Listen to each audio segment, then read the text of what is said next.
comes Ryan now. I have a ton of tabs and documents open on my laptop. The agenda, as was posted, indicated we go to the rolling draft first and then the cannabis. I don't really care which order you guys want to talk about them in. And since I would suggest, and this is obviously up to all of you guys, that since you wanted to specifically talk about each of those topics, I would give them an hour each in this 2 hours. But whatever you guys want to do, and then I'll find whichever open document and share screen as you wish. Great. I'm just gonna start real quick by doing a quick roll or listing. I guess the easiest way to do it is listing the members who are present. So I see John B. Lanky, Alvin Hill, Brian Santos, Ryan Knoyer, Jane Salsi, Ray Williams, and of course for staff we have Cindy Dunn and Tira Penn-Gesick. And so that having been done, what is the commission's pleasure about where we would like to begin this evening? Go ahead, John. If I may, Joseph. Tara, on the review stuff that you got the second draft on, how long would you think it'll take to go through that? Well, as with everything, ultimately it's up to you guys. Okay. You're not gonna resolve it all this meeting, because the 2 or 3 topics where you really have to talk, I expect, and I could be wrong, I expect you're really gonna want to talk about them thoroughly, right, so that we move from a second draft to a final draft. Okay. But if you want to give equal time to that and to the separate topic of how you want to handle cannabis microcultivators going forward, obviously that is also a robust conversation. I do not expect this is going to be our last meeting. Like all of you, I would like not to have a ton more of these, because at some point it becomes counterproductive. But yeah, I agree. I agree with you. Okay, my suggestion would be, and that can be up to the chair too as well, and everybody else is let's get through the draft stuff first, because cannabis and the lot size, the lot sizes in certain districts and whatever, and the black lighting, I think they're going to be long subjects, like maybe 2 a month. That's what I'm foreseeing. So if we can get through the draft go through the second draft, is what we think it'll be easier with Tira's direction, and then if we can get that done, she can come up with we can get that ready for a final draft, and then we can deal with the cannabis and all the other stuff going forward. I think that would be the best way to go, but it's going to be the consensus of the rest of the members here tonight. Okay, I see Ray has his hand up. Yeah, go ahead, Ray. I agree with John on that, especially for the cannabis. I don't think we should really be doing anything on that except the moratorium. Right now, there's 3 different towns that are suing the state because of the regulations that the state have in place, because they're not protecting the people. So I think we're better off to not even deal with any of that until the state straightens out the rest of the regulations that they're putting in place. Here comes Randy. So Randy is entering for the sake of the record at 7:04. Can I just interject a little bit here, which is when we were in the last meeting, Ray, you had mentioned that you thought that the commission could vote on the moratorium without the public hearing process and all that. And I had no reason to disbelieve that. When Alvin sent me earlier today a sample moratorium language that he pulled, I believe that he modeled on what Woodstock did, I noticed that it was structured as a part of their regulations. So I reached out to Attorney Roberts. I said, hey, Rich, can you confirm something for me? Is the moratorium something the commission can vote on separately without considering it an amendment to the regulations, or is it an amendment to the regulations? And he said it is the latter. So it is going to be, even for the moratorium, a public hearing amendment process. It's just that that amendment ends up being temporary and you assign it, a period in which it's active. So it does end up becoming a part of your annual update. The piece that I think would be separate then is you would have the parallel document on how you would want to further amend outside the moratorium, that language, which can take whatever time you want to work on. But the moratorium itself, if it's being discussed for a more immediate measure, would end up being an actual amendment to your actual regulations. I just wanted to clarify that since we're already on that topic. Okay, so seeing that it would still have to go to a town meeting first. Forget it. That would I was going to say, why don't we just pull at what we have, because what was put into place was before it was even legal to grow.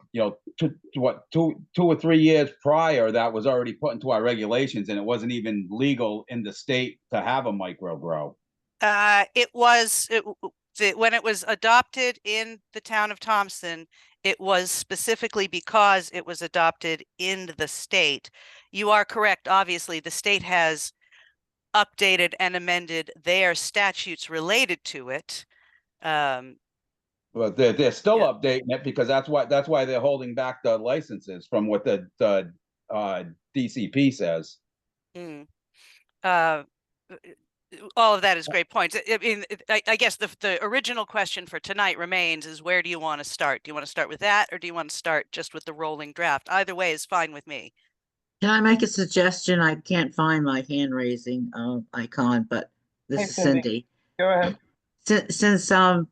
Since Rich sent over that ruling, it seems to be pretty cut and dry. All you have to do is just vote. Do you want to do a moratorium or don't you? No, it's not that cut and dry, because it's an amendment to the regulations. Well, that's right. Can I finish, please? Okay, go ahead. Can I finish? It's a cut and dry. Do you want to do a moratorium on it and vote tonight, or who wants to put that in as one of our reviews, or don't you? Simple as that. I see what you're saying.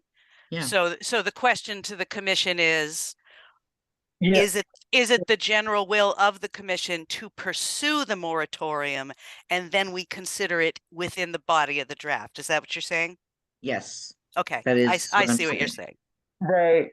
I had a question for you, and I mean, I guess it's for everyone. When you suggested the moratorium, did you intend it for growing only, or did you intend it for retail as well? No, just for the micro grows, just for cultivation. That's what I thought he meant too, Joe. I thought Ray was pretty clear about that.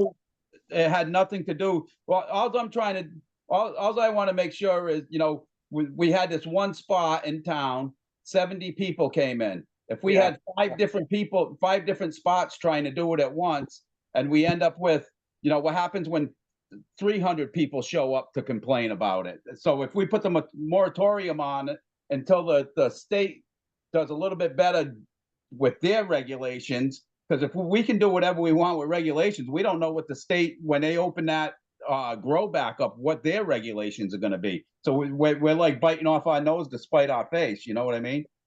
Yeah, that's great. I mean, that's what I thought you meant. And I think I confused myself just by looking at some sample moratoria, and a lot of them included all of it. It was just for the growth. I'm 100% in favor. The one I want to put in was just for the cultivation. That guy's got, what, $750,000 into that building down there that we already approved. And then if something did happen and he got his license, and we got that moratorium on that, for the establishments, we'd really be putting him in a pickle, I don't think you would though, Ray, because his application's already approved. Right. Yeah, So it's not retroactive. correct. Yeah, I understand that. Yeah. But regardless, it seems like we're all on the same page about the cultivation versus retail. Right. Yeah, can I say something? Of course. Yeah, the moratorium is something that enables us to take more time with it to not only see what we need to do, but what the state's going to do. And in the meantime, if somebody came forward with the moratorium, they wouldn't be allowed to do it. It gives us more time so that we don't have to rush through it. And until the state figures out what they're going to do, it basically allows us to say, no, we don't have the information yet. We have to wait on all of this. It makes it easier. Yeah, absolutely. 100% in agreement with you there, Jane. So technically, you're not really supposed to vote on things in subcommittee, but I think in this instance, Well, because you're deciding how you want to proceed, whether or not you want to proceed with a moratorium, it makes sense, or with drafting a moratorium, not Yeah. with having one. Yeah. I think it makes sense to have a quick yay or nay from each of you. Alvin looks like he's frantic to say something. That's exactly what I was going to say, Tira. Go ahead, Alvin. Yes. I mean, has everyone read what I sent? I outlined what I think is a good moratorium wording. And that's what I was hoping we'd vote on tonight, to install a moratorium. Well, we can't, to be clear, you can't vote to impose the moratorium tonight because this is subcommittee, and that would be an amendment to your regulations. So it would require the full public hearing process in the end. What you can do a quick vote on tonight is agree as a commission whether you want to pursue essentially having me refine that draft language to bring with the rest of the proposed amendments into that public hearing process. Because what you sent, Alvin, is great. And I'm guessing you adapted it directly from Woodstocks, because I was looking at Woodstocks and it was very close.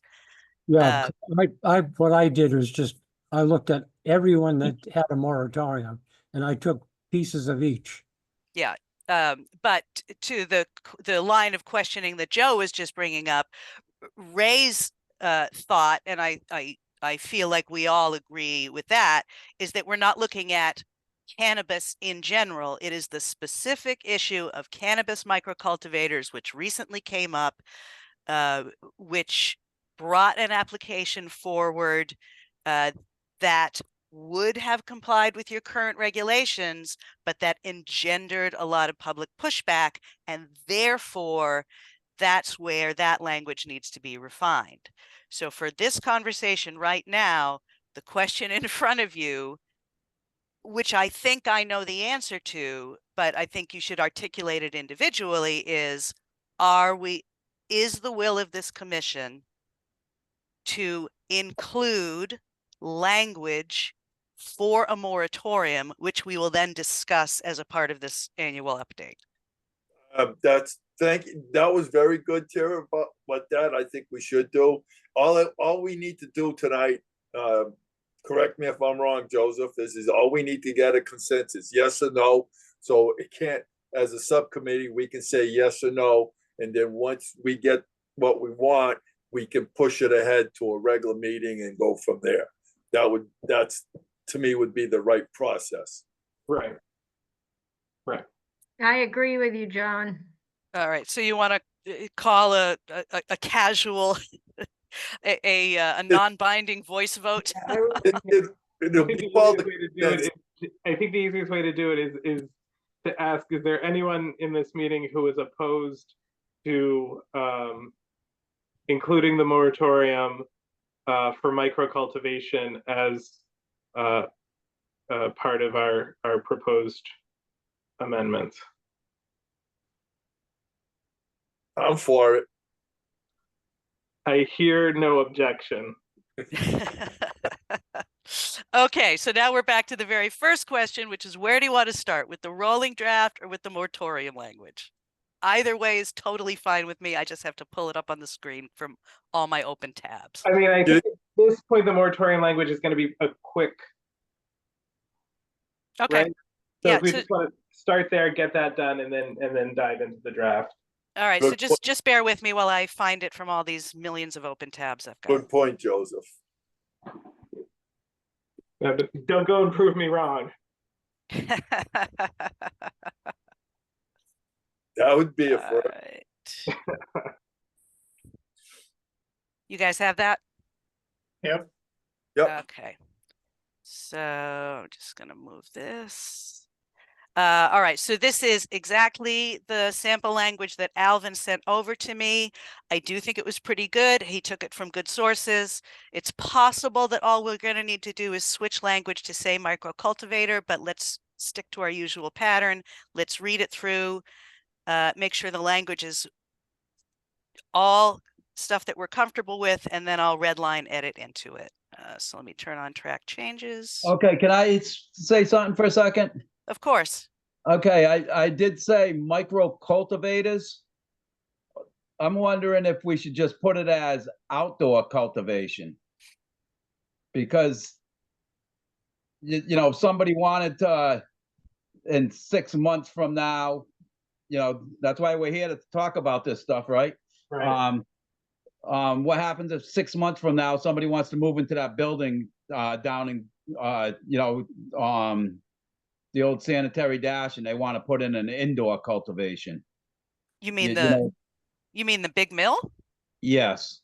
Can't, because it's already set up as a historical building and all that stuff, and you wouldn't be able to put that type of a business in because it's Okay, that Oh, answers that question then. it's not zoned for it. It's right now your micro cultivator, which would include at this point both indoor and outdoor grow, is currently only allowed in the RRAD. correct. And that's the DMRD, so it's not an allowable use in that zone anyway.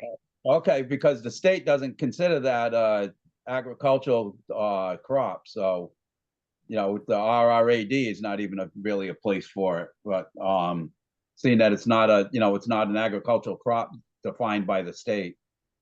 Well, But, that's I think part of what you'll be discussing when you go to the actual language itself. Correct. Yep. Okay, so we're just We're So just this- looking at the moratorium right now. We're just trying to work on the like, but in the moratorium, instead of micro grow, maybe we should put indoor outdoor grow. Let's read through, please. Let's Yeah. go. Well, Jane's got her hand up, so let's let Jane make her comment, and then we'll read through as we do. Well, I'm kind of going along with that. For me, I would like to see a moratorium on all growth at this point until we know what is actually going on and what's going to come down through the state. So a moratorium on all growth right now, whether it's indoors or outdoors, it gives us the chance to do this correctly by putting it aside until we can sit down and really get into the meat of it. And that's fine too, Jane. Just to be clear for everybody here, the only kind of grow operation which is permitted in your zoning regulations is microcultivation, whether that is indoor or outdoor. Okay. So cultivation, which is not micro, just a cultivator, is not currently an allowable use in the town of Thompson regardless. Only microcultivation. At the time that it was adopted the first time around, outdoor grow wasn't even that's one of the updates that the state made. Correct. But so just to be clear, you don't have to differentiate between microcultivator or cultivator because only microcultivator is currently allowed use. Okay, that clarifies it. Yep, that clarifies it, Tara. Thank you. Okay. Ignore the statutory number. This is obviously from whatever source Alvin pulled. So this would go into some point in the body of your current cannabis regulations. A, purpose. This section has been adopted to provide the commission with the time necessary to reconsider and further consider adoption of, I don't think you need reconsider and further consider. Let's just say further consider adoption of potential changes to the zoning regulations by moratorium pursuant to section 8-2 of the Connecticut General Statutes and to opt out of certain provisions of public acts and the Connecticut General Statutes.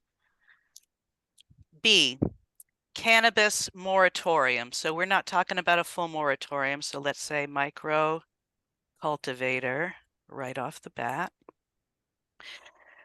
The Connecticut General Assembly has passed legislation that legalizes adult use of cannabis in the state of Connecticut.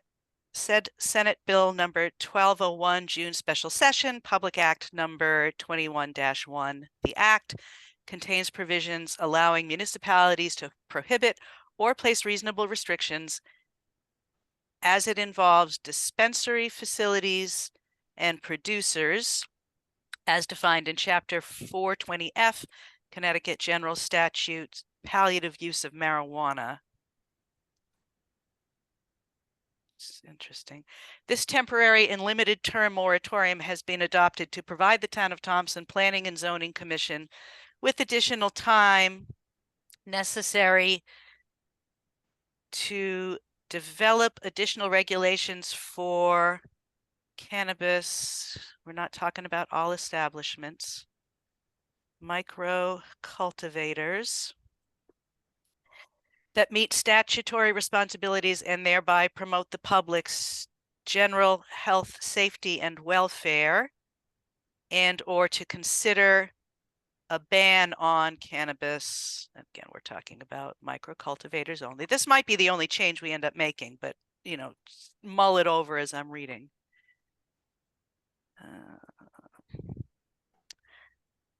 Definitions. We've already got some definitions. Are you guys okay if I, oh no, I'll read them through. Scratch that. Definitions. Cannabis, marijuana as defined in section 21A-240 of the Connecticut General Statutes. Cannabis establishment, a producer, non-medical cannabis facility, microcultivator, hybrid retailer, food and beverage manufacturer, product packager, delivery service, or transporter of cannabis.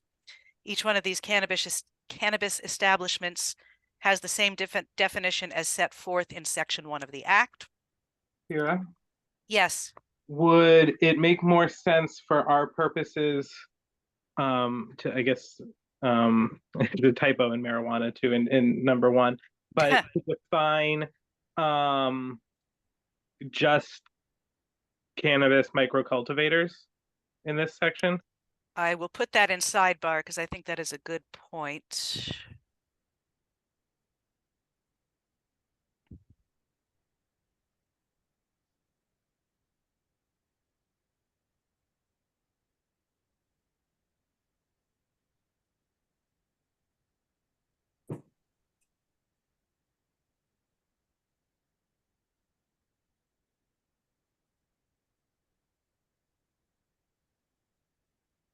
Here, I have a couple of comments too on this, on the cannabis establishment section. Yep.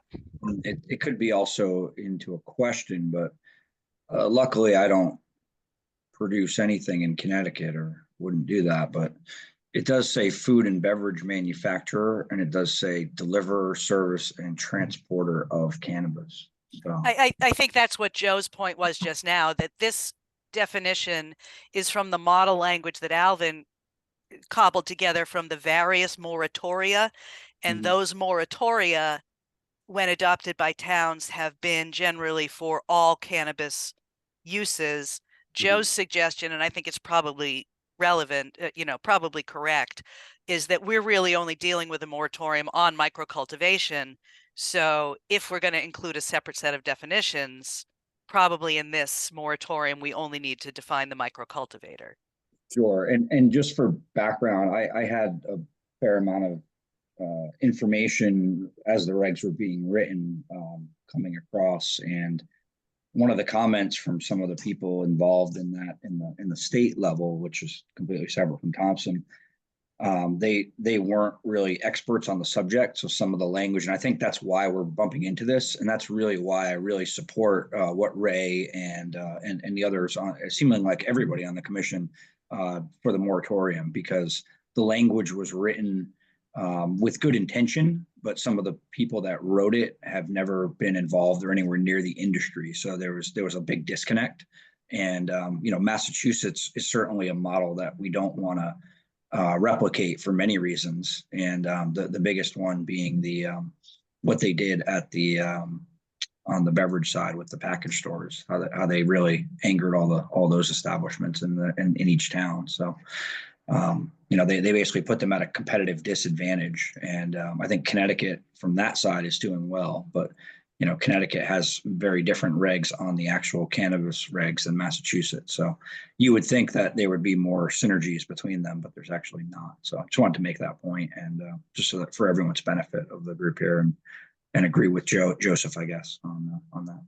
Yeah, it's a great point, Ryan. And just by way of illustration, when I drafted the very first ones, the ones that are currently in effect, the information at the state level was nowhere near as thorough as it is now. And, to Ray's point, so now towns that were early adopters may in several places be in this kind of position. And the other thing that just occurred to me this morning, and I started looking into it, is what is the intersectionality between hemp, right? Because hemp, I believe, and I sent a question off to the DOAG department that deals with that, is covered by the agricultural whatever the incentives and the right to farm, but has some of the same problems. And I was looking at the average size of the grows. None of them was over 1.5 acres. And they were down to 0.2 acres on some of those lots. But the one of the main points that came up, which is the odor, is absolutely applicable to hemp, but would also absolutely fall under right to farm. So there's a lot of It does. And that's a really, really good point and a really important distinction, because the beverages that I had produced out in Colorado are all hemp. And that's a really important point and distinction, because it is covered federally. It's federally legal, whereas cannabis is not federally legal. So if you want to talk about a distinction at the federal level, and then the state laws also come into play beyond that. But right at the top, there's a big difference between the two plants. The most familiar grow that I knew that I saw on the hemp side firsthand was in Leanfield or Griswold area at a farm, and it was much more than 1 acre, and it didn't go very well. They had a lot of problems there, and it was something that we can all learn from. Yes, Alvin. The state defines hemp as 3% or less THC. 0.3%, Alvin, not 3%. Right. It's 0. No. So less than 1%. Yep. And you can extract the THC content from the hemp, or you can leave it in. So that's how you get your THC 0, which is effectively THC free product, which some CBD food and beverage stuff are in that category. Correct. Choose not to take it out. Like I chose not to take it out because I thought it was better. Anyway, just to proceed with reading what Alvin sent over before we get too sidetracked. So the way I just was noticing this, that it appeared that applicability was a definition, but it is not. So applicability during the temporary moratorium, again, we're going to say cannabis microcultivators, not establishments.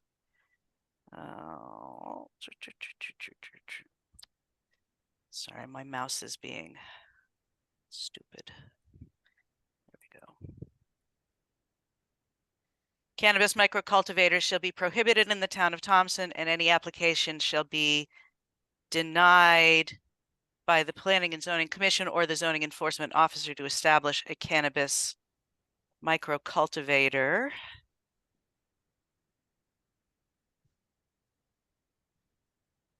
I think it might be appropriate to say without prejudice here, because once the moratorium is lifted, somebody could theoretically bring that application forward. That right? would be correct. Yeah. Can I ask a grammar nerd question? Yes. Is it better to establish a cannabis microcultivator immediately following application. I'm sorry, say that again. So to establish a cannabis microcultivator, can we move that to after application? Any application to establish a cannabis microcultivator shall be denied. Blah, blah, blah, blah, blah. Oh, I see what you're saying. Yes, yes. That is better grammar. That's why we got Joe. Gotta be for something, right? Everybody has their talent or, you know, what they're good at. Oh, you guys are a multi-talented crew in general. Just while you're doing that, Tara, if we can go back to 2, I was just reading that over and over while we were doing this one too at the same time.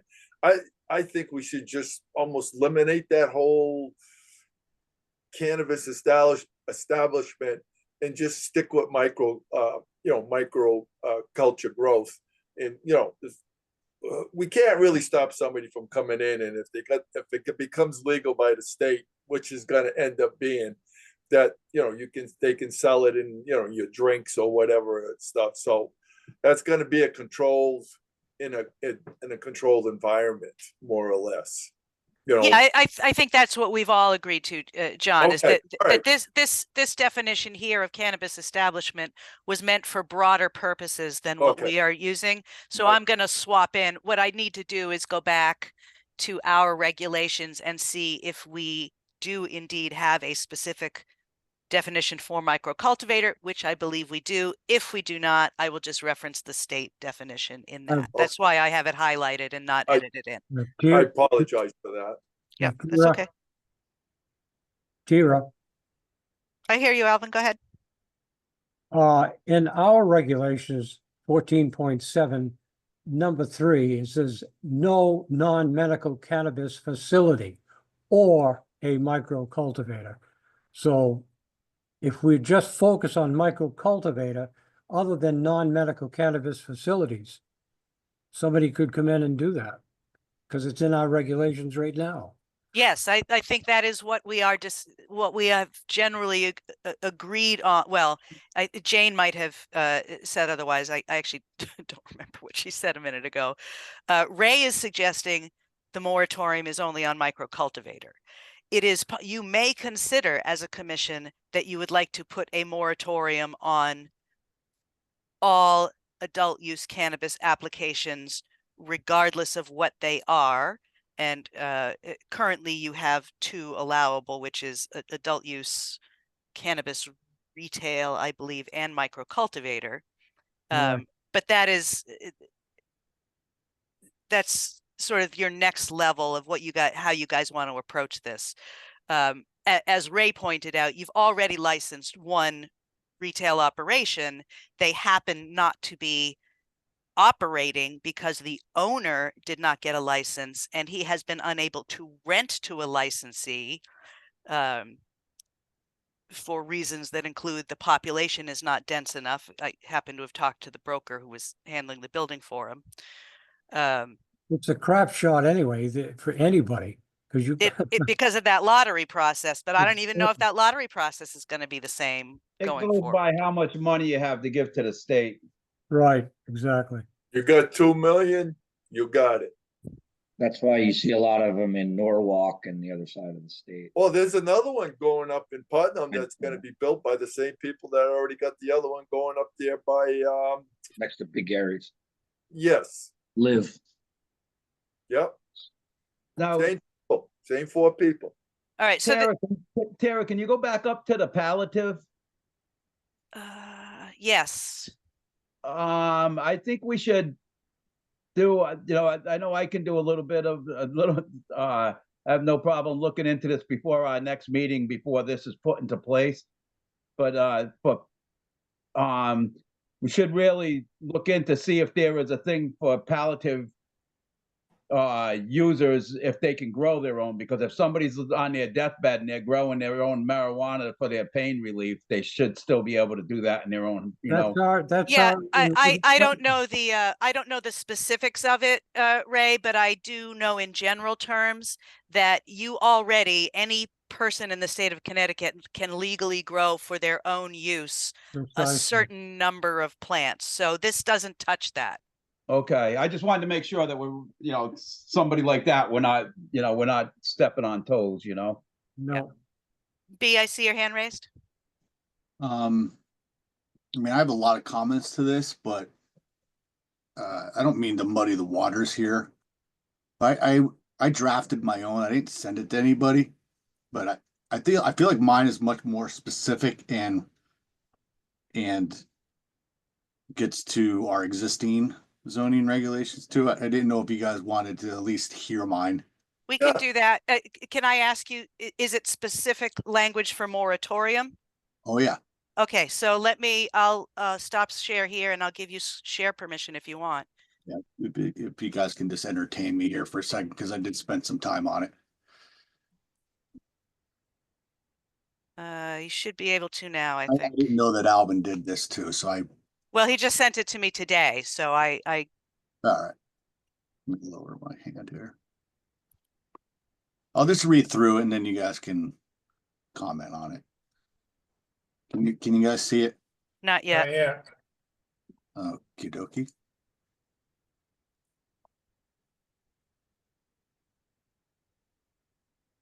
Now? Yep. Okay. I did make some changes to it with people just talking right there, but I'll just read through it. Planning and Zoning Commission moratorium regulation on microcultivators. I did add in indoor and outdoor. The purpose of this moratorium is to allow the Planning and Zoning Commission to conduct a comprehensive review of existing regulations and consider the potential impacts of microcultivator establishments on the community. This temporary pause will provide the commission with adequate time to assess zoning considerations, environmental factors, public health and safety, and the overall character of the affected areas. Can I stop you before you go on? Strike that word character. You can't have that in your regulations. I was gonna say the same thing. Yeah, sorry, that's my bad. That's okay. It's an easy one to forget. I forgot. So authority, just outlining what we're allowed to do.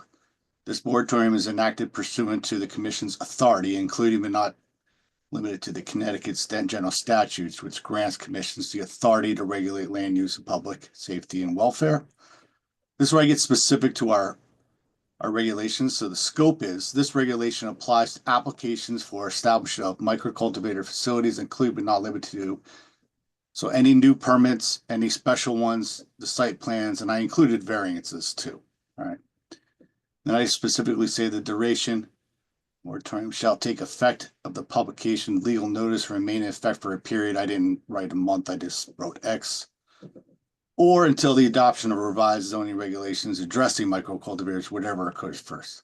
I did add in exemptions just to say that applications submitted deemed complete prior to effective date as material shall be not subject to restrictions, even though there are none.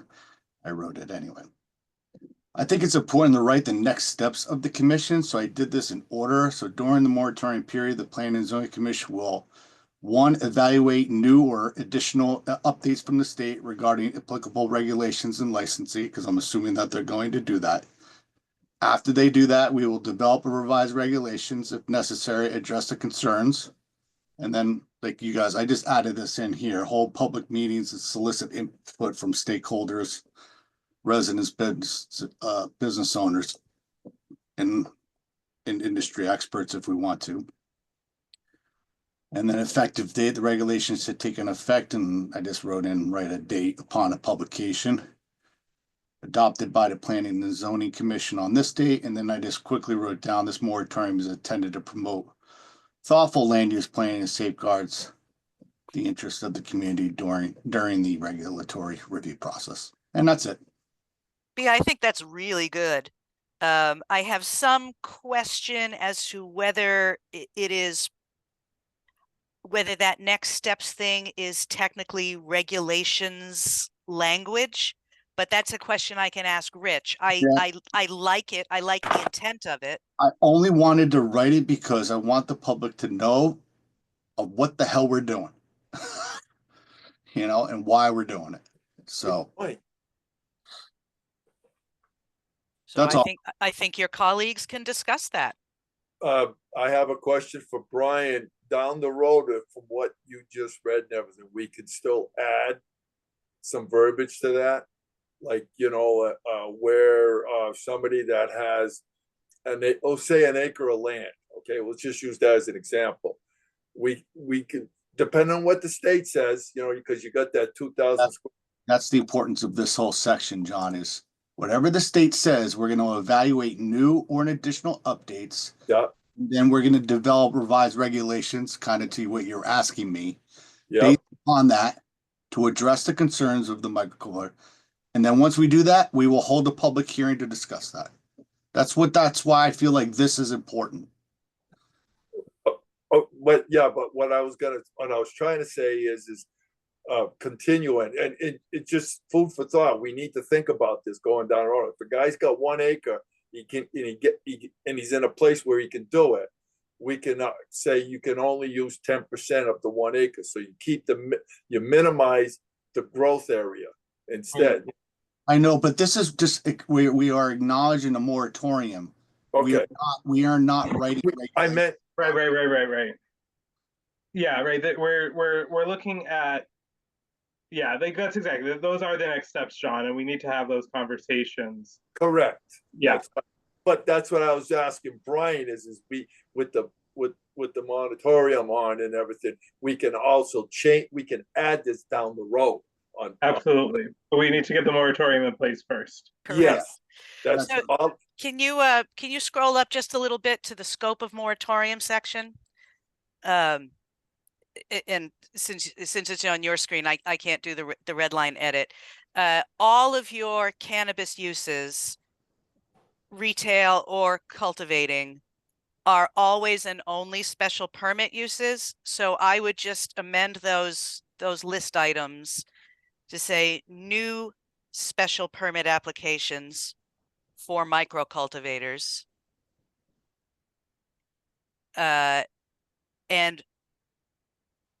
modifications to, right? So and then your number, like, you don't need number 1 at all because it's not a permit. A permit is something Cindy signs off on. That's all special permits.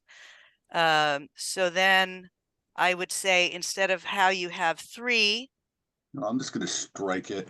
Okay. And I'll just send you this. Okay. All right. Right.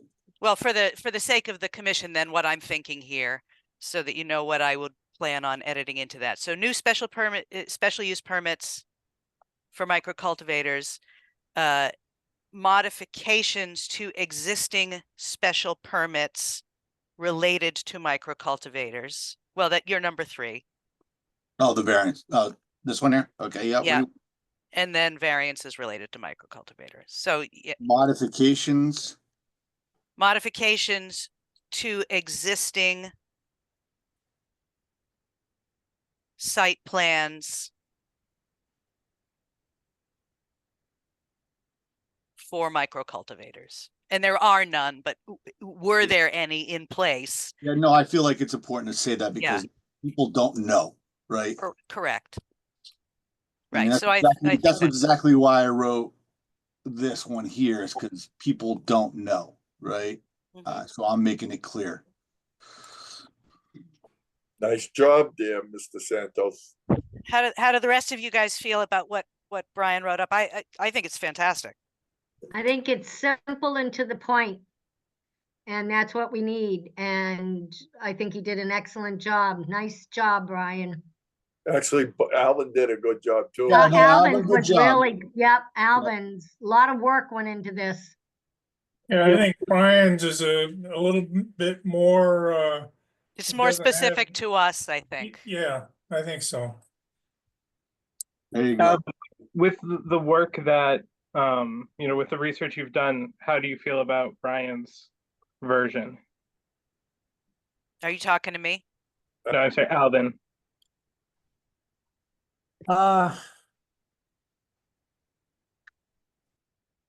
I mean, both of what I wrote and what Brian wrote are pretty much the same, really. It's all how I like his idea of the next steps, exemptions. I think it's close. Yeah, I'm not disagreeing, Alvin. I think I was following a certain path, right? Well, I was trying to follow a path of most Yeah. towns in Connecticut, how they outline their moratorium. I can bump them together a little bit. I think Alvin had included some statutory references that I think are probably valuable. Yes. The definition, I think. Yeah. Yep. Yep. So Then we'll- we'll have Brian and Alvin sign the paperwork after on.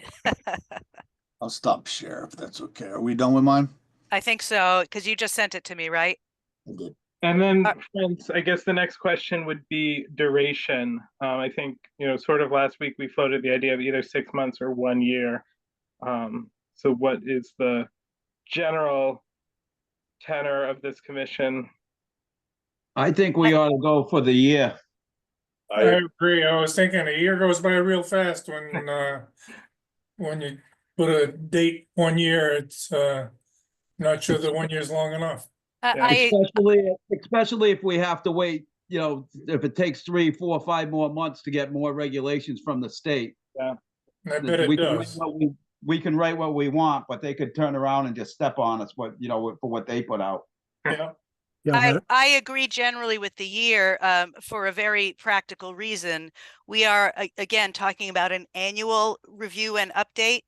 And as we know, now that we're under contract to the company that maintains our online book of code, every time you do that update, we're going to be getting billable hours. We figured out in the last one, which was somewhat substantial, and it was, couple few grand, that it was due to the volume. So for the same reason, you don't want to have multiple updates of other kinds during the course of a calendar year. I think you should think in terms of blocks of a year, regardless of how much time you spend on the back end working on the rest of it. we didn't read the effective date term on what I've written. It said this temporary and limited moratorium shall become effective on January 1st, 25, and shall remain in effect until January 1st, 2026.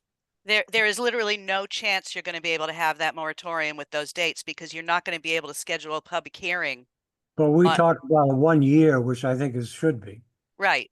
So it would just be, as I think Brian modeled it, date is XXX, which is your date of adoption 1 year thereafter. Right. So a year that would be articulated once we actually have those real dates. So it could be almost up to 2 years by the time you officially officially put it through. Yes, or 6 months. Because when do they do the coding of when you make changes? When do they start? Like They will do it anytime we send it to them. Okay. And it takes them however long it takes them to update the document. Okay. And then we get billed for it. Okay. But you said before that you were trying to get it all together with if the town's making changes, if you do it all under one, the cost could be a little less. I see what you're saying. Yeah. So there was some thought earlier. Amy and the selectmen had me write some sample ordinances to consider. One of which I know was discussed last night at the Board of Selectmen meeting, which is no longer constructed as an ordinance for reasons we don't need to go into here, but is now drafted as a policy. So that is taken off the table as something that's going to go into the online code. And to the best of my knowledge, there are no ordinances being prepared right now, which would have to go to town meeting.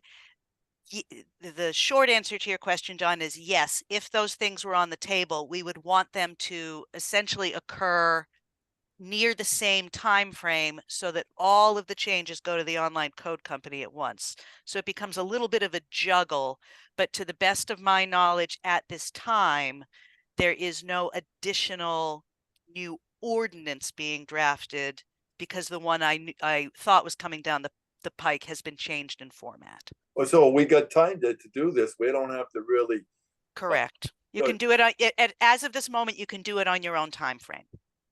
well, that's what, thank you. That's what I was kind of looking for. You know, if it takes us 9 months to get this thing straightened out using Brian's, whole draft and part of Alvin's and getting it right. And then we got a few other changes plus whatever zoning changes, verbiage we make and everything on this stuff here, we could submit it at the time. So it could be a year from now by the time we do submit it. Would that be correct? Yeah, I mean, I do think we probably want to get the moratorium on the books Right. rather than later. My sense is that people are happy with what we've come up with, this sort of blended Alvin and Brian version for 1 year, and we'll loop that in. Yeah, And obviously I will take time to actually create the blended version and distribute it back to you guys. Perfect. Thank you. We can move on. All right. So again, bear with me while I find. all right, so if we were to act on this at the December meeting and the next revision of the whoever does the printout doesn't happen till August, is this covered by our action next month, or is this not become effective until after August? So Tira, So- correct me if I'm wrong.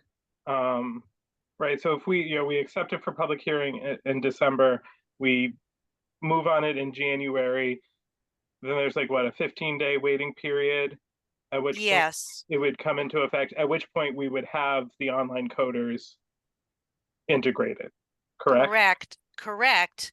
But also remember, and I was just about to bring the other document up, you're still discussing other things too. So unless you guys want to pack a bunch, try to pack some more subcommittee meetings in this month, which I suspect is going to be a challenge because it's a holiday month, I think you're probably realistically looking at February at the earliest for the public hearing, if we can bang out these couple of topics where you guys still need some discussion. Because I know you guys want to talk about the 2 or 3 topics where we did not come to resolve in a way that makes everybody, happy with consensus. I mean, we're already an hour in, which is great. We got through that moratorium stuff in an hour, as we suggested at the top, and now we can go and look at that rolling draft. There's a couple little things I want to point out to you, but then the first topic up in order there is those lot sizes in the common residential district. I feel pretty confident you guys are going to talk about that a lot, which means you probably won't get to the dark skies stuff. So, but maybe we will. Maybe I'm assuming there is more to talk about here than I think, but that's my feeling. Go ahead, Ray. All right, is there any way that, what happens if somebody comes in with an application between now and February? For a micro cultivator, you mean? Correct. That That's where I was is, going. yeah, that's a difficult question. I would say we would probably, on a staff basis, just have to communicate to that applicant that this would not be a good time to do it, and we would have to discourage them from entering that application. Now, that's our discouragement is not binding, but most applicants don't really want to alienate the commissions and staff members with whom they are working. Yeah, it's not Um, ages for them to do that. yeah, right. So, and we certainly have the model of the last application to point to and say, this is not a process that you want to go through right now. On the other hand, if an application came up in an area where it might be less controversial, like on a property that had hundreds of acres, maybe you would wish to consider that. But I would say our real answer on a staff level would be to discourage that applicant from pursuing the activity at this time. It's not a perfect answer, but it is an answer. And Tara, That's that's one a I'm great happy with, point though. at the end that you said about someone with a couple hundred acres, because that was the spirit of what I was trying to suggest as well. I think the 1 year moratorium is great, but all the reasons that we had for shooting it down would be addressed by if you own 200 acres of land, which there's only a few people in town that do. That's something that is important to consider for the I'm long. happy with what you came up with too, and what Ryan said about the acreage too. But I'm happy with the answer that you gave, Tara. Okay, I want you guys to be comfortable with this. My sense is that you guys, as a body, don't want to prohibit the activity, that you want to further refine what was put in place based on the preliminary rules for the state, which, as we've all observed, have totally blown up to a different thing. And I think that's a totally reasonable way to approach it. But yeah, so I mean, that would be our plan. You guys ready to move on to the next? Yes, please. Okay, so let me get my screen share. Second draft. You guys can see that? Let me just make sure my markup tracking is on. Okay, and like I said, there's just a few things I want to call your attention to. I don't really think they need discussion, but they were not officially part of the original.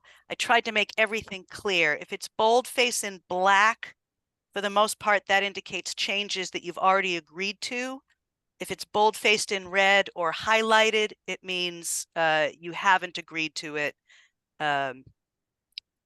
For example, somebody called to my attention at some point that the definition for zoning permit should be zoning permit simple, because that's how we refer to it. A written approval from the ZEO indicating a proposed building, structure, or use is in compliance with these regulations. Uses requiring this level of review are indicated in the table of uses for each zoning district. Non-controversial, I just wanted to call your attention to it as something that sort of I added later to make it consistent with the rest of your document. Now here is a thing where in response to the Rachel Drive issue, there were a couple of solutions I had posited. One of them being this regulation for uses on interior lots. And you can see there's only one section here that is in red.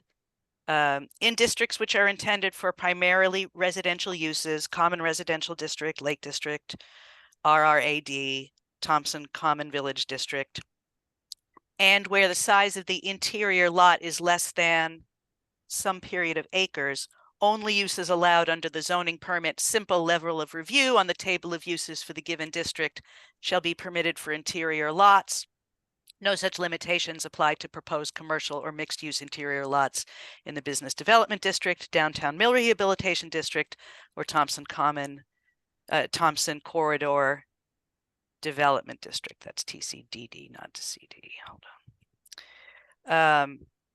So that highlighted section, you may recall that Mr. Krogel was not comfortable with a total restriction of uses on interior lots based on the principle of if you own it, you should use it. But it seemed clear to me in the Rachel Drive incident that the real issue there was that it was an interior lot for this special permit use, which was a multifamily building, that the use was too intensive to be stacked behind single family residences.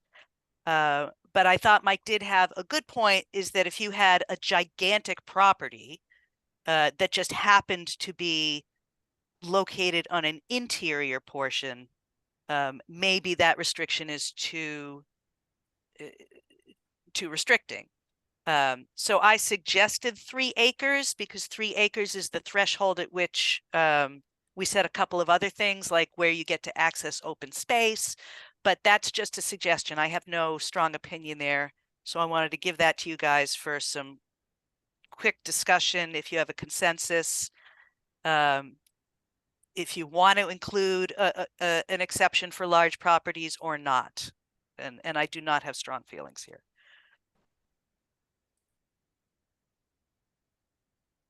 Okay, any thoughts on that, friends?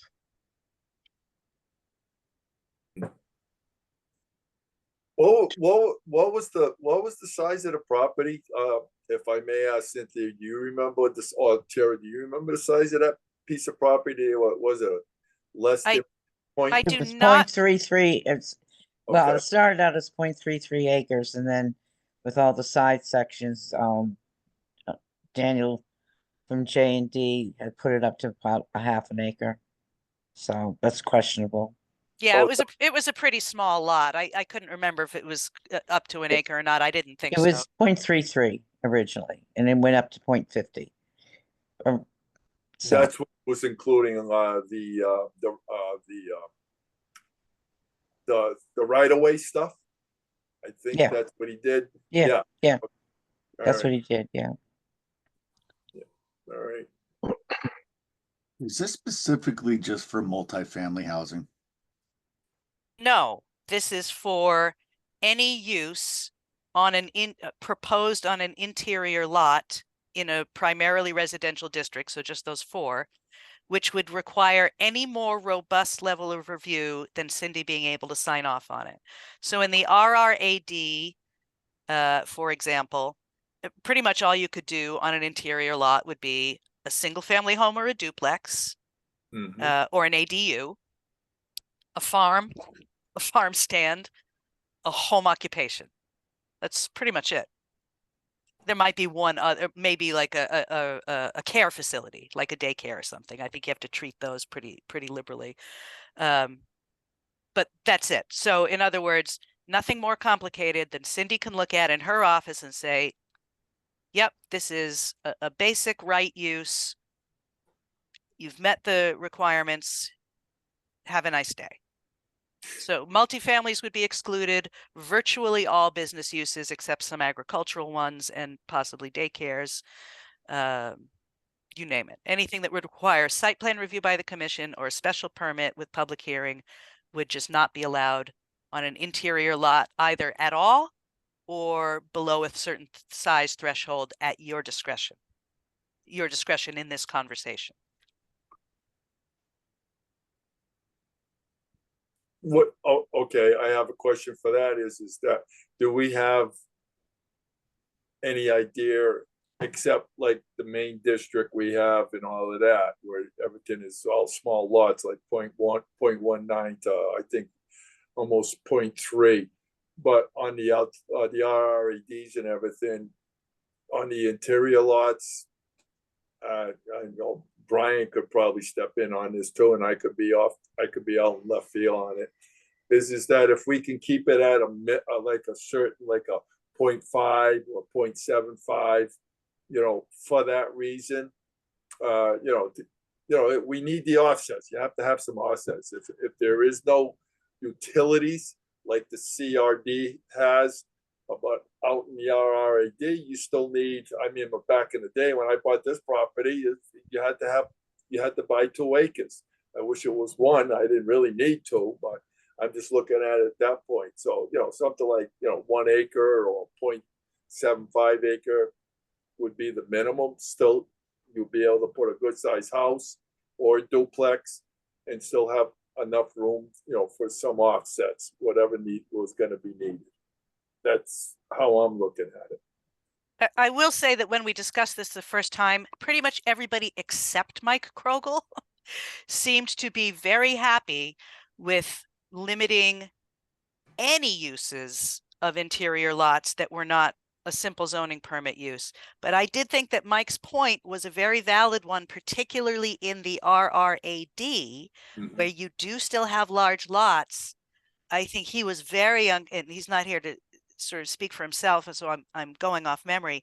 I think he was very uncomfortable with the suggestion that somebody who may have, whether it be 5 acres, 10 acres, 100 acres, just because it happens to have a pork chop lot access, that they should then be restricted. I do think he was the only one who felt that way of the commissioners, but I think his point was well taken. So I have no dog in this fight. I'm not going to push any of you in any direction, but I do think you need to discuss it and decide so I can take this into a final draft form. I have a question for Brian. What would your answer be to that?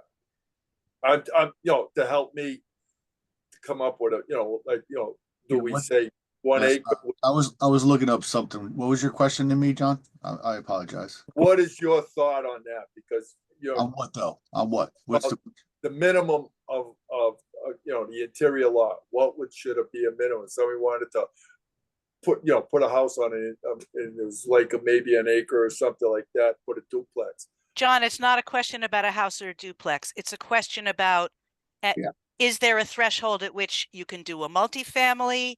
Is Okay, there a threshold at which you can do a more intensive business use? Right? That was Krogel's lack of comfort was because he definitely comes down on that. I own it. I should be able to do anything I want on it way of thinking.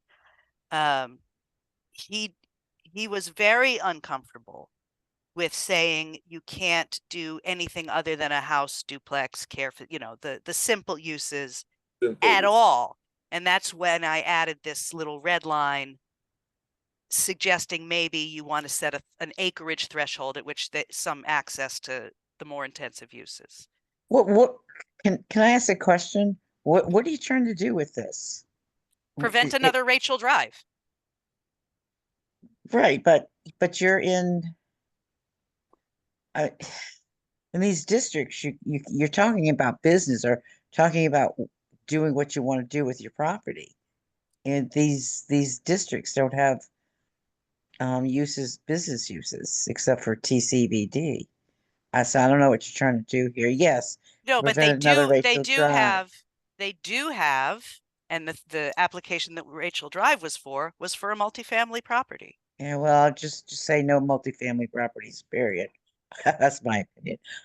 Well, Well, we're not here to discriminate against renters. We're here to set reasonable standards that will allow property use while not sending the entire district into a tiz. Just looking up zoning permit simple. Yeah, I'm on it right now, Brian. So for the RRAD, is that where you were gonna go? Yep. Yeah, so it includes agriculture, livestock and non-livestock, farm stands, home ox, single family, 2-family, accessory apartments, ADUs, and farm stores. Everything else requires. It doesn't say care. It doesn't say care Nope, facilities. That's with site plan review. Oh, okay. All right. I stand corrected. Multifamily is not 2 dwellings, right? There's what You have set your multifamily threshold at 3 units and above. Technically, it should be 4 because that's where the fire marshal gets involved with a multifamily, but that was compromise language. Duplexes are treated exactly like single families. I think the fire marshal does 3 families. No, he does 4. I've asked him several times. Well, okay. I mean, if you put it 2-family, I have no substantial backup for the statement here. I feel like 3 acres is appropriate. My only question is, don't we do square footages on our regulations? Yeah, so I would convert it to square footage. Yeah, all right. One acre is about 40,000 square feet. It's 43,560. Alvin, sorry, what was that? 43 something 650. It's 1 acre. Yeah, where 3 acres and obviously the square footage of 3 acres has been used as other thresholds, it seems to make sense to me. Yeah, I feel like that's pretty good. So you,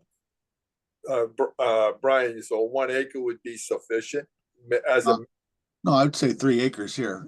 Oh, okay. All right. No, The statement is not less than 3 acres. okay.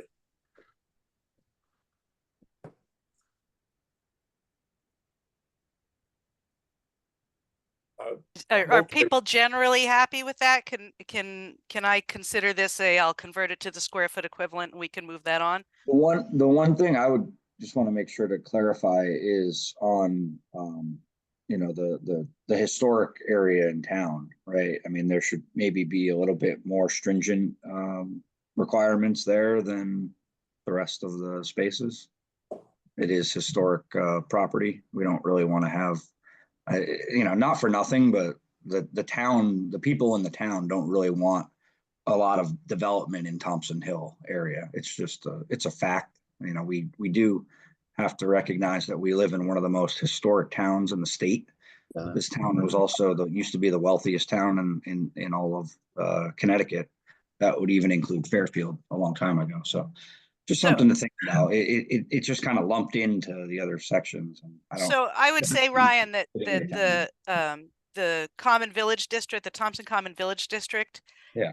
is what I would refer to as a mature neighborhood, meaning the opportunity is pretty limited. I hear you, but we just had an application on the street, and we just did a three subdivision lot. So it's So a subdivision, good at that. subdivision would not be applicable to this because a subdivision is not a special permit, it's a subdivision. Yeah, subdivision regs. Fair point. Yeah, that's a fair point. I guess I don't know. I just feel like it should be separated from the other three. That's all. I tend to agree with Ryan. I think you would really have to look and see what the availability of people who have a lot of acres out in the TCVD district. And if it's, if the seasonal people are no longer there and they leave it to their kids and they've got, 15 acres, oh gee, I can build multi-housing here. So If you think that the cannabis issue or Rachel Drive was a problem, if something like the scenario that Cindy comes in, it's gonna hell is gonna break loose. Like you will not be able to handle the onslaught that would occur in this town if that happened. It would be. I agree with Ryan. It would be a disaster for this commission, and we're gonna end up in the gym again if having a vote if that happens. So I don't want to see that happen, and I don't think anybody else here does either. So that's what I think. You can. So what does the commission think of this? Hold on. Oops. And I'm spitballing this a little bit. In districts which are intended for primarily residential uses, CRD, LD, RRAD, and where the size of the interior lot is less than 3 acres, only uses blah blah blah blah.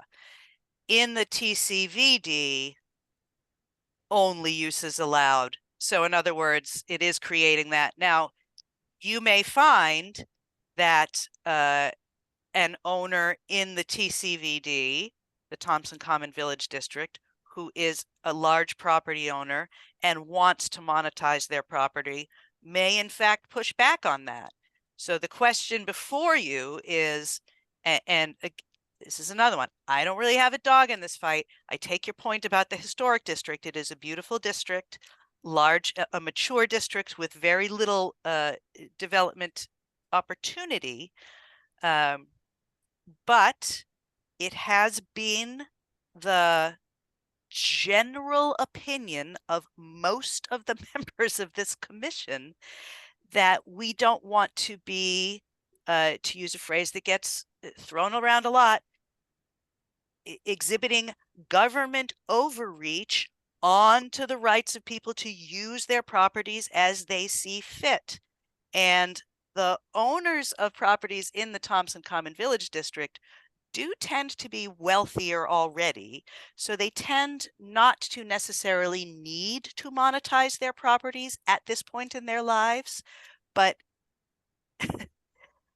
do you think it's not, yeah, you're right. And it's not about protecting the rights of this one person that wants to subdivide or do something with their property. I don't feel like those people honestly have a right to do that because it's a historic district and it needs to be separated and treated differently than the others. And that's really the point. And if there is that one-off person, America is not designed to take care of one exception person. It's a majority rule country. We just found that out in the election.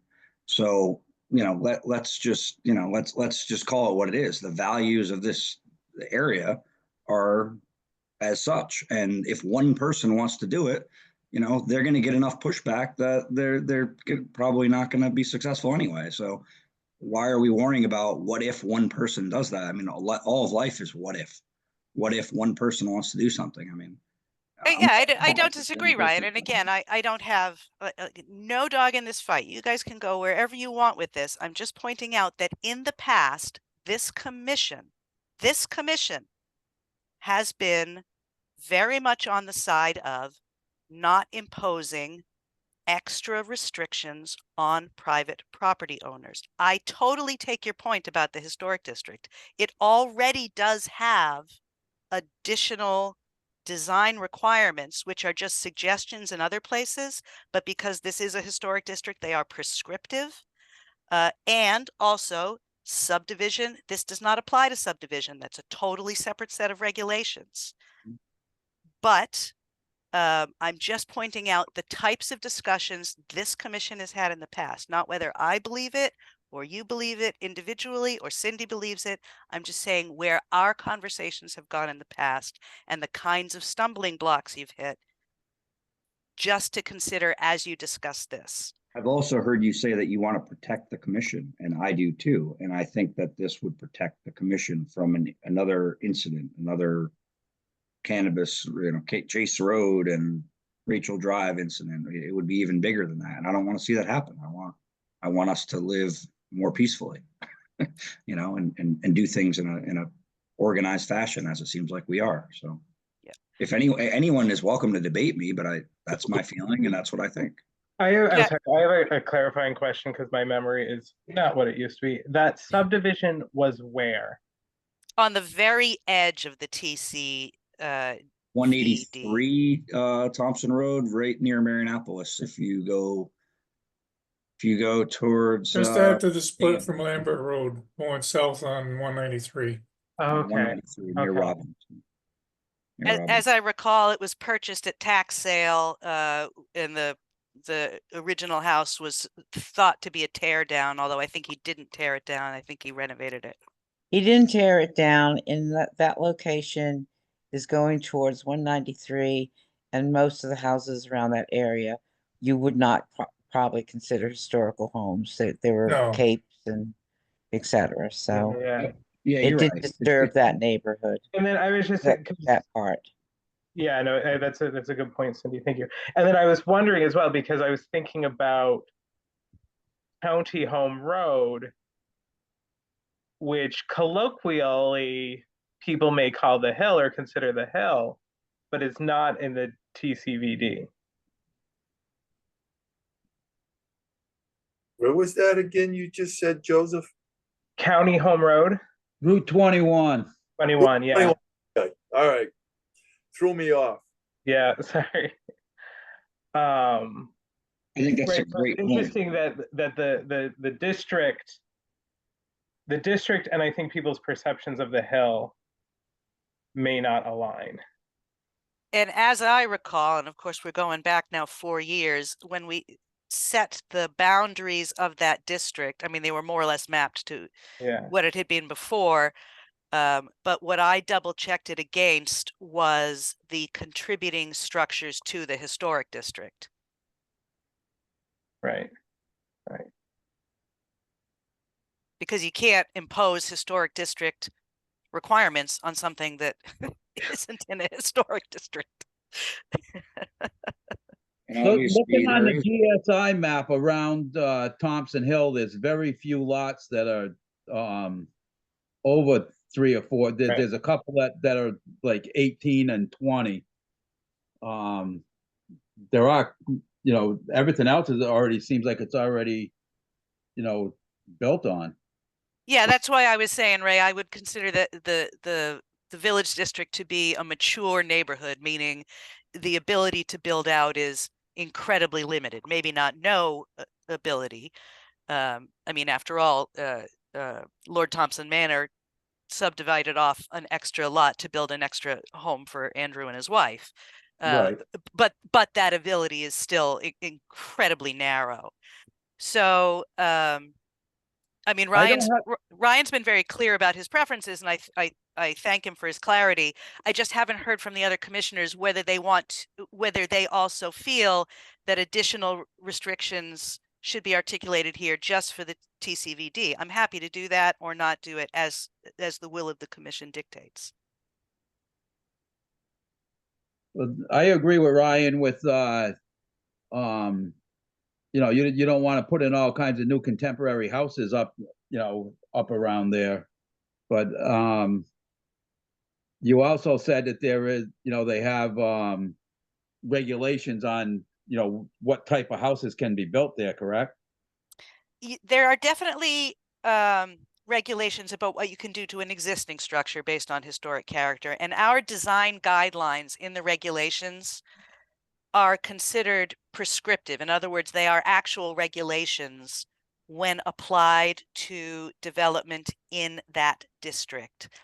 So it describes, you know, consistent facades and you know, percentages of windows and compatible building materials. They're still a little fuzzy. Design language is always fuzzy, but it does make very clear that anybody proposing a new construction there has to be consistent with the what you would call the architectural vernacular of the neighborhood. Okay, I have one other question. I don't have my maps in front of me here. How far down does that go down towards Sunset Hill? Well, I can. I don't know if anybody has the maps close to, you know, that Yeah, I just had it open. Let me see if I can pull it up again quick. And I'll stop share here so that you can pull it up, Joe, since you've got it. well, if you could just say how far, you know, is Sunset Hill and Okay, let me.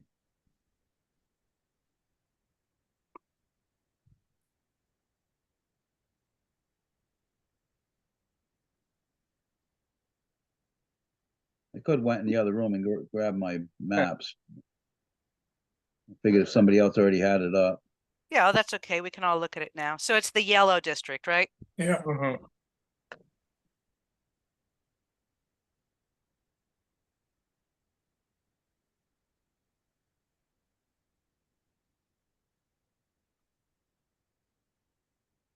And I don't know why it shows one lot split into two districts. I will have to take a look at that.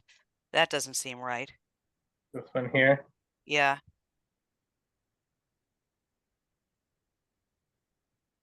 There are some large properties near the Lake District, which are in two zones, but that they're huge properties.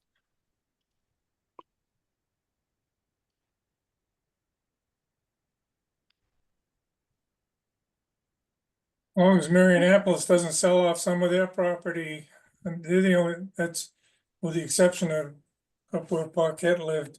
I don't see any lots that this would, That was actually the property I was thinking of was Paquette's for to see if they were in that district. I think that's actually, the Country Inn. That on the northern point of that. You're talking about this big oddly shaped lot that's obviously got borders on 395, right? Oh, this one.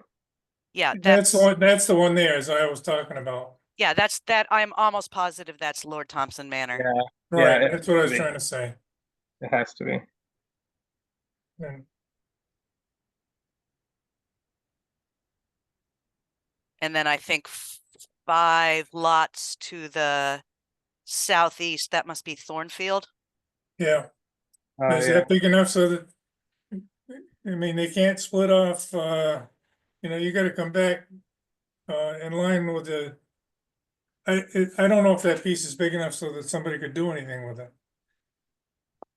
I mean, that's the only one that comes close. You're talking to Thornfield? Yeah, I'm back at Thornfield Hall. Yeah, and I would be highly skeptical that either one of those properties is in any danger of genuine development. I mean, in theory, could Thornfield Hall at some point decide to subdivide and have 2 lots behind there on a shared drive? Yeah, I suppose they could. I don't But- know how many houses they can put on the drive that goes in there now. Yeah, And so, it's subdivision, right? That's not this. but that would be subdivision and would not be applicable to this conversation. That's correct, Joseph. I think we're spinning our wheels and with the number of parcels that we could possibly get in trouble sometime.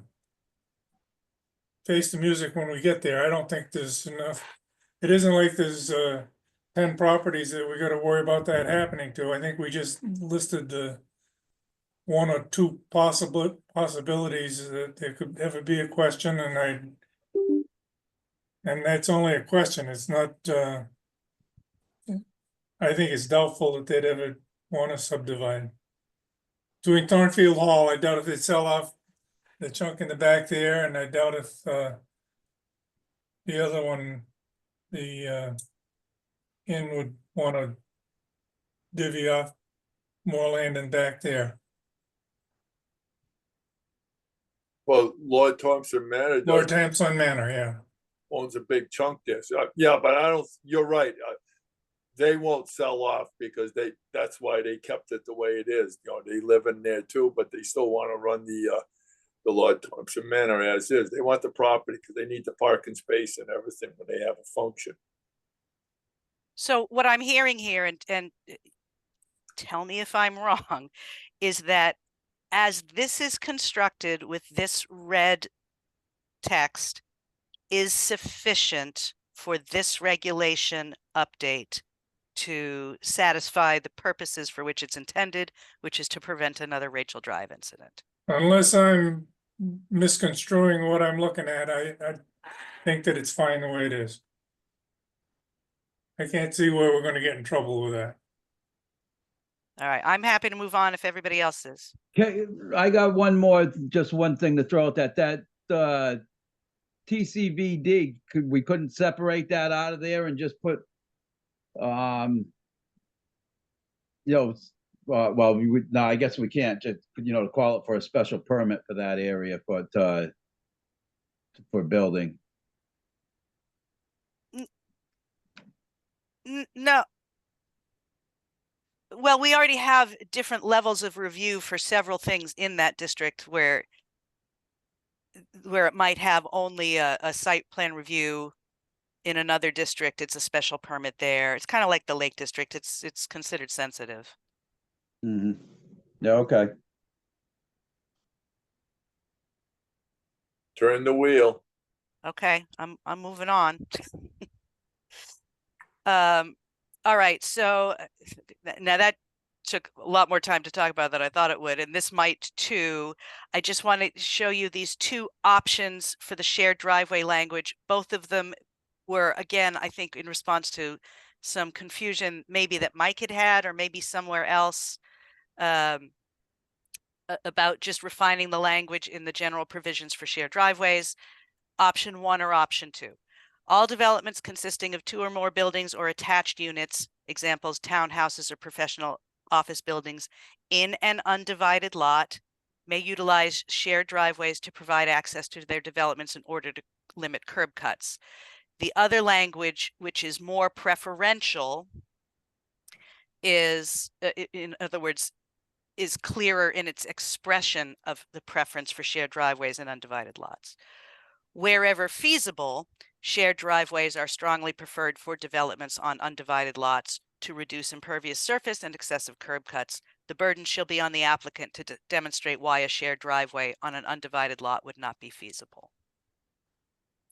Either one of these, again, fine with me, but when we discussed it last time, there was some concern about lack of clarity about when and why the shared driveways would be encouraged in those situations. I go with 2. Yeah, I agree. Number 2. That's the one I like as well. Okay, I'll go with the other, with it too. I think it's, it's, all we're trying to do is, I'm looking at it again, is that, on a shared driveway, I don't think there should be more than 3 houses or buildings or whatever. That's well, in subdivisions you can't, but in an undivided lot, and again, this goes Yeah. back to the Dr. Sharma thing or the Westview Tommen or whatever that thing is called, or an office park, right? That's what that's meant to accommodate for. okay. I'm good with it. Okay, I am gonna take that. Okay. Again, this is something we talked about before. I just wanted to, because Cindy and I went back and forth on this in the office. She was still unclear the first time we talked about it. The last time she and I talked about it together at work, this was how I had refined this for her, and she seemed more comfortable. Change of use all districts. And this is something that's come up in your meetings recently, so it has been relevant. So again, just calling your attention here. I don't really think it needs discussion, but if you want to, obviously it's fine. For applications proposing a change of use for an existing property or structure, so that's an addition, the following standards for levels of review shall apply. 1, where the proposed use is less intensive than the existing approved use, the ZEO shall have the discretion to approve the change of use and issue a permit. 2, and that again is a change from the last time. 2, where the proposed use is more intensive than the existing approved use, the level of review for the more intensive use shall apply as described in the tables of uses for the given district. And then 3, a use shall be determined by the ZEO to be less or more intensive based on the table of uses for the underlying district. Example, if the existing approved use is a special permit activity according to the table of uses, but the change of use would require either a zoning permit simple or a site plan review by the commission, then it is less intensive and the ZEO may exercise discretion to approve the change. If the existing proposed use is a zoning permit simple activity, but the change of use would require either a site plan review by the commission or a special permit, then it is more intensive and the higher level of review shall be required. 4, if the ZEO cannot determine whether the proposed use is less or more intensive than the existing approved use based on the table of uses for the given district, then the ZEO shall consult with the commission to determine the appropriate level of review. And then 5, one more brand new piece. The provisions for approval of a change of use where the current use is existing non-conforming are articulated in 275-3.7 A, 4, and 5. Wonderful. Again, Number 4.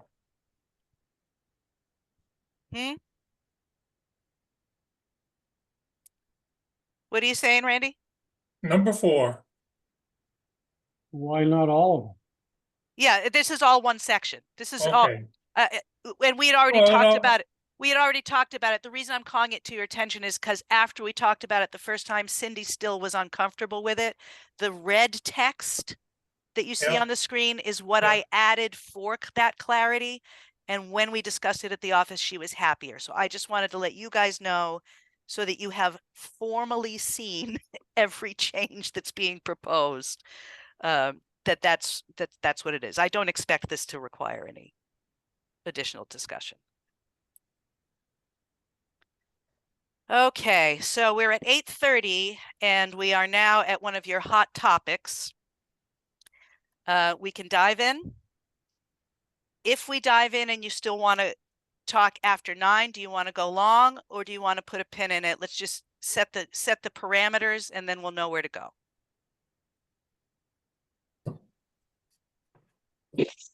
I would prefer to end at 9 as scheduled. Okay. I second that. I'll third that. Okay, fine with me. It's all fine with me. Just to be clear, was Cindy okay on the ZEO language on the prior section, just because it relates directly to the ZEO? Is she comfortable with that? Yes. Okay, great. Yeah, that's why I called it to your attention, because she and I did already discuss it and this is what she was comfortable with. I just wanted you to know that there are additional changes that you hadn't previously seen. Thank you. Okay, here we go. Article 8, CRD 275-8.3, A, dimensional requirements. We had two suggestions from Cindy. One was to increase the minimum lot size to 15,000 square feet. Two was to change to a net buildable area for each unit to 4,500 square feet. You guys have now seen a bunch of different spreadsheets that I pulled after we sort of went roundy round with this for a while. Obviously, it's always been a smaller lot area. After the last time we discussed it, you know, Dave Poplawski, who sadly isn't here, he's probably plowing too, had asked that I pull that information about what average lot sizes were, and you know what the bulk of the properties were now, and it averaged out, or the highest percentage of properties, is probably the better way to put it, was right around 10,000 square feet.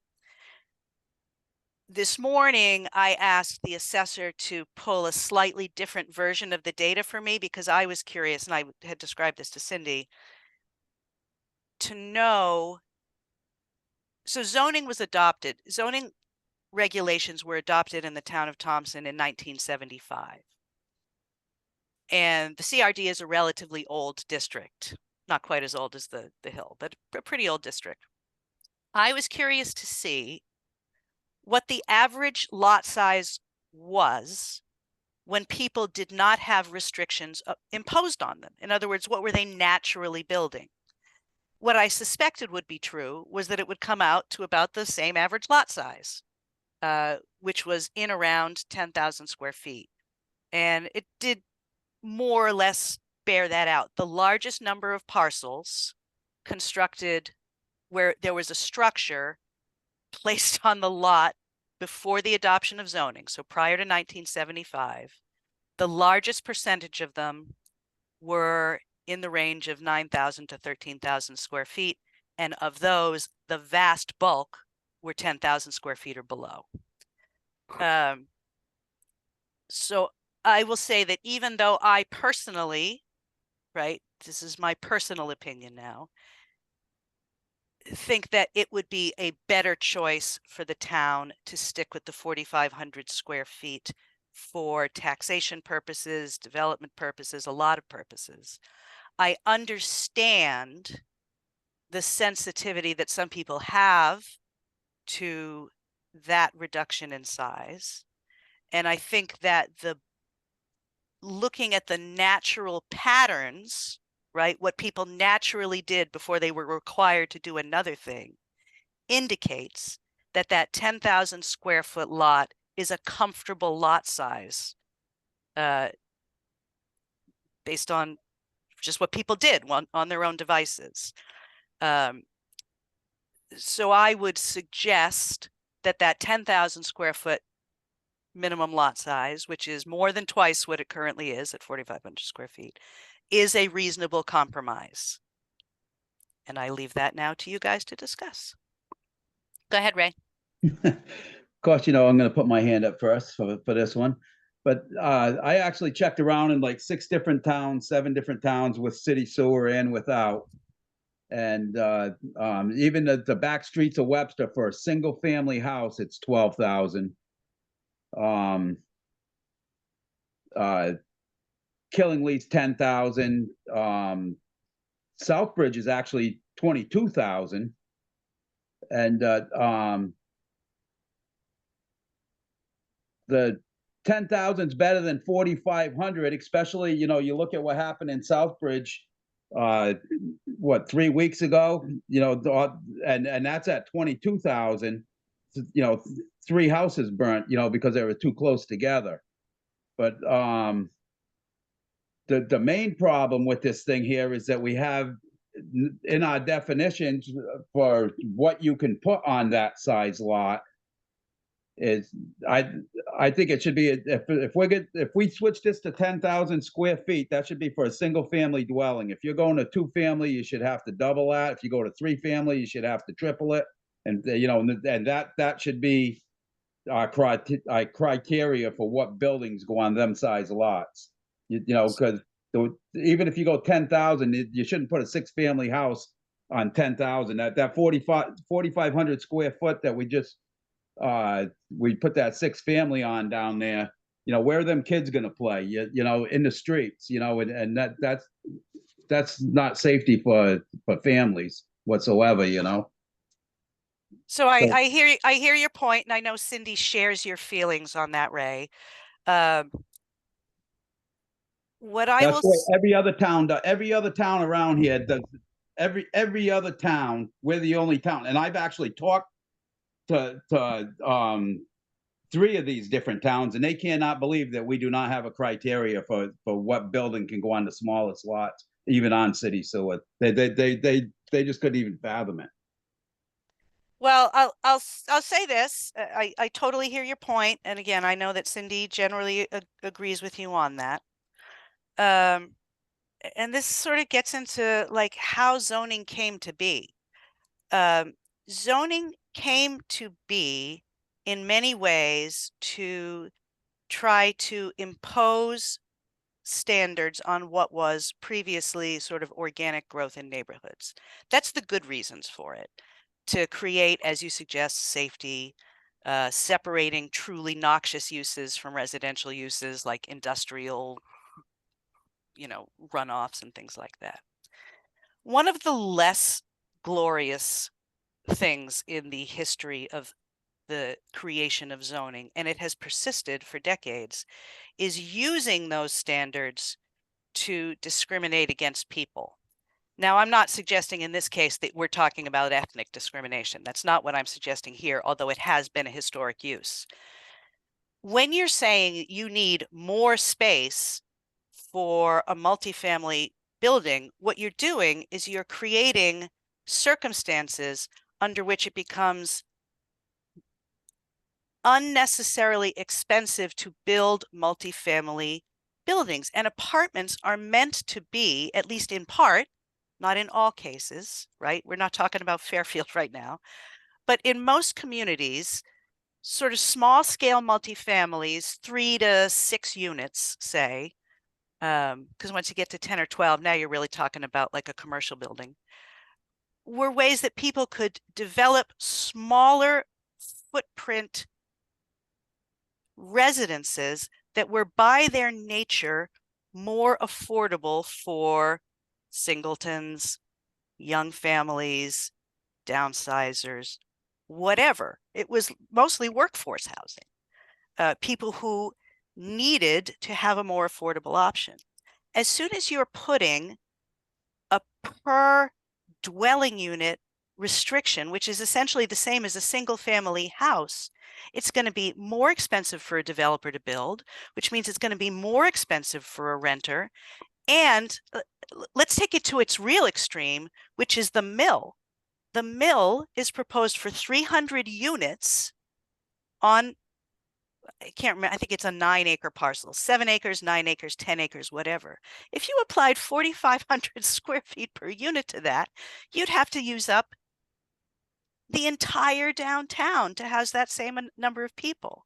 So it's sort of counterproductive to giving people housing choices, which is, why I'll say I am totally comfortable with going up to the 10,000 square feet in the common residential district.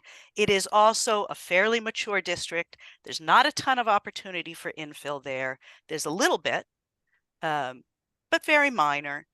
But to then hamper somebody who might want to build a duplex or a triplex, be a live-in landlord, rent out 1 or 2 units, to impose that extra restriction layer of cost, I think gets back to other things that we've talked about in the past and that came up earlier in this evening, which is you're imposing arbitrary, right? Because it is fundamentally arbitrary. The land can support it.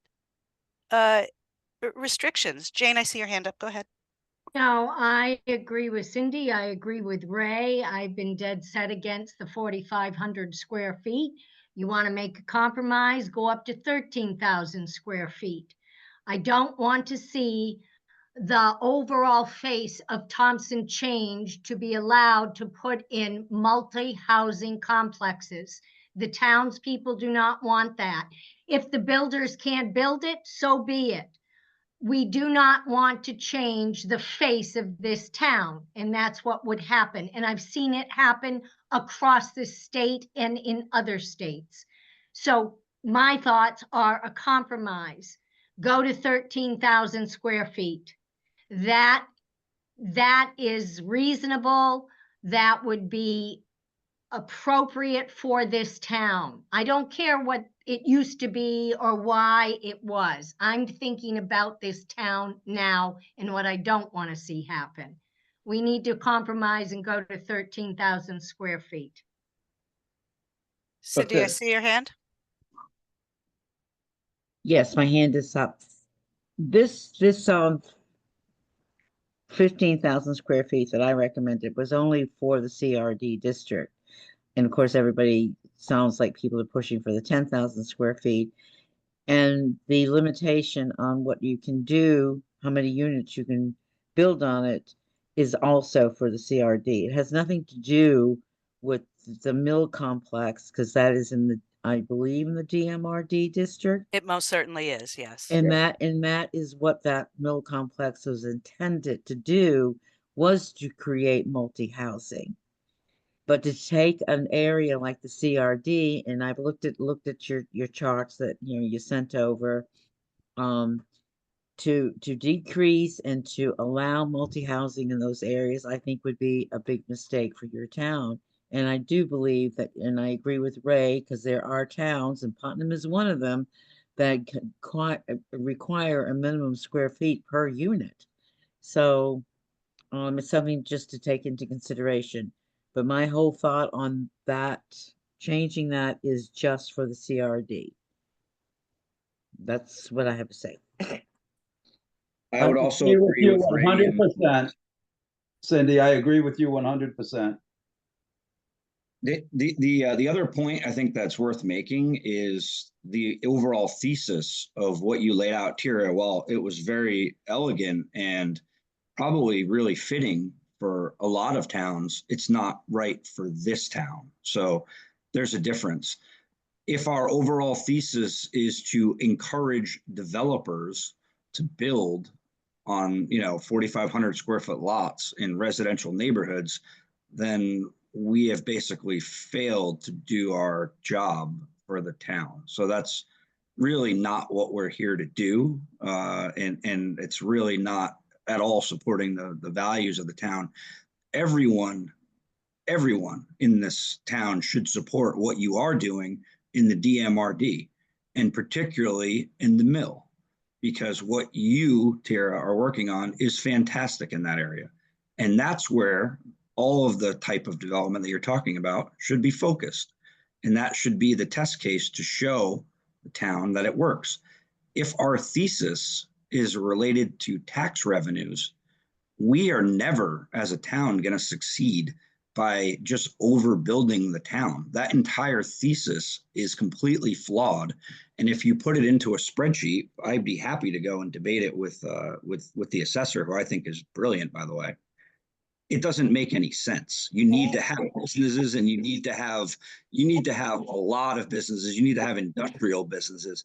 You're not just going to solve the problem by going 97% of tax revenues from the residential base and then growing it from there and making it the other way. It just doesn't work. It doesn't make any sense. Well, I agree. You and I have discussed this many times, Ryan. But it's math. We agree that the 97% residential base is problematic. Every single person on this commission agrees with that. What I've said all along is that you have a limited area in your town which can support additional sustainable density, right? We want to keep people from overbuilding the green areas for sure. We have the utility access. It was always a higher density neighborhood, the Mill District, and bleeding out into what we now call the Common Residential District. You've got your utility access. We were talking earlier about how that the the building that was approved for the cannabis retailer is still empty. And I only alluded to it because we were talking about micro cultivators and it wasn't really the topic. But I have spoken to the real estate brokers who have brought clients to look at that building, and they were very clear. There aren't enough people to support things like retail businesses. So here's a dilemma that I have in a planning sense, right? We all want to get away from 97% residential and have more and more types of businesses. And that's from the small business all the way up to the industrial business. Smaller is always easier at the outset, but a small business is more likely to be one dependent on customers. A salon, a store, a restaurant, a law office, right? So, and I've had this conversation with restaurateurs who have looked at potential properties in Thompson too. They can't pencil out the numbers from the potential customer base. Some of that's going to get resolved in the development of the mill, we hope, because obviously that's 300 units. That's But the point. I still don't have a signed agreement on that, right? So we're looking 10 years down the road. In the meantime, we still have a 97% residential tax base that's low density. The industrial pieces that you talk about, and again, we've talked about this a lot. Not only are there no proposals on the table, the areas that we have available to us to zone industrially have no utility access. And there's not a whole lot I can do about that, right? We're never going to get natural gas there. We have some potential to make some connections with the propane company if a proposal comes in. We have some potential for maybe a geothermal pilot. Eversource is interested in that. But the locations on Lowell Davis Road and Reardon Road where our industrial areas are otherwise not great areas for true industry. There are some that could come in, but those proposals aren't on the table and would also take years to work on. If you got somebody, How is Lowell Davis Road an industrial center? it's like half of Lowell Davis Road, and that predates me, right? We had to sort of work with the map we were given to some extent. I think the premise was there was some access from 395 across. I don't know, but we were stuck with that, right? Because the areas of town that would make more sense for industrial development are heavily residential, right? Stuff near the Webster line, stuff right off that first, what is that, the Wilsonville exit. But they also don't have utilities there. So it's like this big mishmash of sub-ideal circumstances. So we're hanging a lot of hope on the DMRD, but as we should and as we will. But you also have some capacity in this satellite neighborhood that grew up around that mill. Right, or the mills, not just that mill. What does the pro forma look like after the mill? So let's say that the mill is developed to 300 units. St. Joe's is developed, and say we can build I don't know, 10 more housing developments in the DMRD. What does that pro forma number look like? The tax numbers definitely go higher. It does achieve the population density that you desire. And it also preserves the other neighborhoods. And then you go for the big industrial project to be your cash cow. And that's how you get from 97% to 15 to 20% of tax revenues. And I hate to use Putnam as an example, but in this area, they have a pretty clearly defined area for their industrial part. They use their rail, they have M&M over there, they have the residential, and then they have their downtown restaurant area. And they're doing great. And your plans for Main Street are fantastic. And you're doing a great job in all of those areas. And I think everybody would agree with that. So you should use that momentum and show the town, show the pro forma numbers when you're doing your presentation and say, this is what we can achieve. And that'll help address the concerns with the taxes that you talked about too, with the reval coming. I mean, this is all, these are all topics that are going to come into play. So it's really an exercise in a spreadsheet and showing people what it looks like after these proposals are made. And I think that's how a developer should look at it as well, right? Everyone's in the business of making money. They're not doing this for free, but why not focus their attention on the areas where you're going to get less pushback in town, and you're certainly going to have a lot more people living here if you have all those developments occurring. And you're Sure, and as you know, we have done the numbers on the tax thing because we presented them. I don't have them in front of me right now, so I I did, and I did review that. I saw the video, and I've seen some numbers, and I understand the mill rates, go down to 18 and things. I mean, it all makes sense. I get it, but again, the town has to, the people in the town have to understand it, not just us. I see Kai's your hand up. Yep. Can you hear me? Yeah, we can. Okay. I'm lowering my hand. So thank you for letting me join late. I apologize. I had literally a milk meeting tonight, so I just got done. I'm on my way home. So I hope you can hear me like I said, but my question, and I know Tira, you and I have talked about this with the last Green Valley, but the build out analysis for Thompson, have we done a build out analysis for Thompson, and what does that look like for the future? And for me, as my generation is coming in, growing a family, as I have now a daughter, I'm concerned about what Thompson's going to look like for the future. I want to be able to keep, and I know we're talking not about the RRAD, and what I mean is I don't want to see subdivisions keep coming into Thompson. I don't want to I want to keep Thompson. Yeah. I don't want to look like Putnam, if that makes any sense. No, it makes a ton of sense, guys. Yes. I see Thompson as a rural Woodstock, if that makes sense, or as a historical rural Woodstock. I would like to keep it that way. So I hear as you, a whole. and I'm obviously very aware of your feelings on subdivision. I will say that subdivision is a separate topic from this. Yep. Sorry, I'm not trying. I'm not trying to shut you down at all. We're coming up on 9, and I want to try to answer as much of what you've proposed as I can. In terms of the build out analysis, we did not do a new build out analysis for the last POCD. I was still relatively new on staff. I did not have that specific experience, and the prior POCD was not a great document. They did do one for that. I will tell you what their build out analysis said. So that was done in 2010, because we did ours around about a year late in 2021. At that point, they had predicted that Thompson would double its size in 10 years, right? So whatever that build out analysis was, it was obviously ridiculous.